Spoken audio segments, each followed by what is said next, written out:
ইন্দোনেশিয়াতে ডিজেলের দাম লিটার প্রতি প্রায় ৩০,০০০ রুপিয়া বা ২১২ টাকারও বেশি হয়ে গেছে, যা সাধারণ মৎস্যজীবীদের নাগালের বাইরে। আর এই আকাশছোঁয়া দামের কারণেই ইন্দোনেশিয়ার পাতি এলাকায় চলছে হাহাকার। হরমুজ প্রণালীতে সমস্যার কারণে পুরো দক্ষিণ পূর্ব এশিয়ায় তেলের অভাব দেখা দিয়েছে, আর তার প্রভাব পড়ছে এই গরিব জেলেদের ওপর। সাগরের নীল জল এখন নৌকায় ঠাসা, কিন্তু কোনো নৌকাই চলছে না। শত শত নৌকা ঘাটে অলস পড়ে আছে, কারণ জেলেরা তেলের খরচ জোগাতে পারছেন না।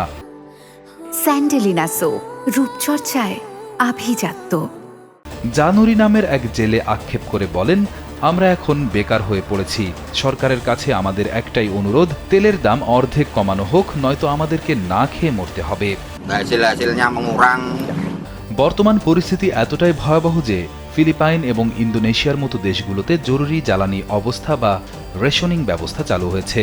এডডি ওয়ালুও নামের আরেকজন জেলে জানান, তাদের দৈনিক আয় এখন শূন্যের কোঠায়।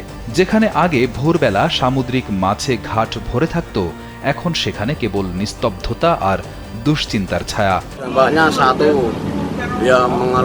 তেলের দাম না কমলে এই হাজার হাজার জেলে পরিবারের ভবিষ্যৎ অন্ধকারে ডুবে যাবে। এই সংকট কেবল তেলের নয়, এটি এখন হাজার হাজার মানুষের জীবন বাঁচানোর লড়াইয়ে পরিণত হয়েছে।